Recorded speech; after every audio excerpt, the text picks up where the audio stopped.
Good morning students. आज हम भगवान के डाक की जो कवि रामधारी सिंह दिनकर द्वारा रचित कविता है उसके क्वेश्चन आंसर समझेंगे।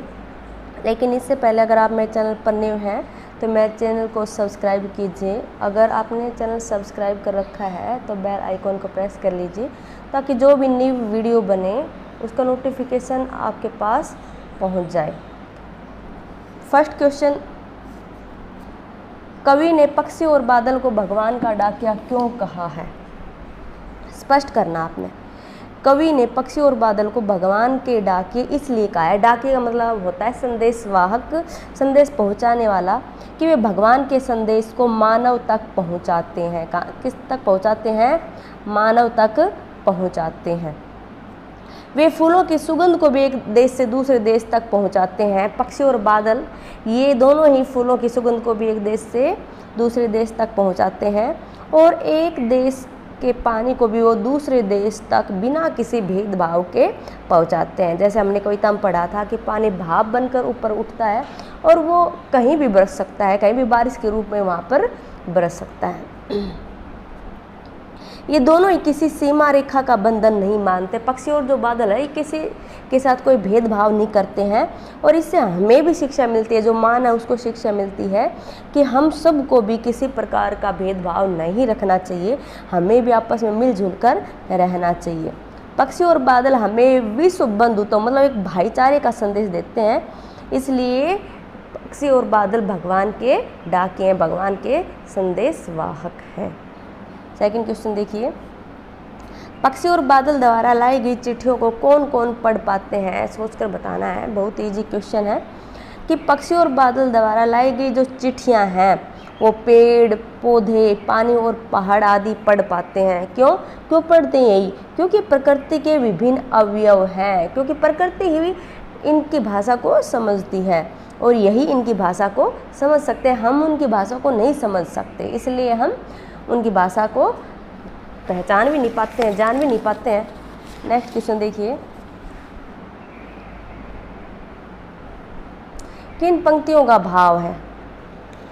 ये जो फर्स्ट पंक्ति है ना, पक्षी और बादल प्रेम सद्भाव और एकता का संदेश एक देश से दूसरे देश को भेजते हैं, ये इसका अर्थ किन पंक्तियों में इसमें ये बताया गया है? तो इसका उत्तर है पक्षी और बादल ये भगवान के डाकी हैं जो एक महादेश से दूसरे महादेश को जाते हैं। इन पंक्तियों की क्या है? ये व्याख्या है। सेकंड देखिए, प्रकृति देश प्रेम में भेदभाव नहीं करती, एक देश से उछला बादल दूसरे देश में बरस जाता है। इनका अर्थ किन पंक्तियों में? तो इनका अर्थ है इन पंक्तियों में, और एक देश का भाप दूसरे देश में पानी बनकर गिरता है। नेक्स्ट देखिए, पक्षी और बादल की चिट्ठियों में पेड़ पौधे पानी और पहाड़ क्या पढ़ पाते हैं? Important question students.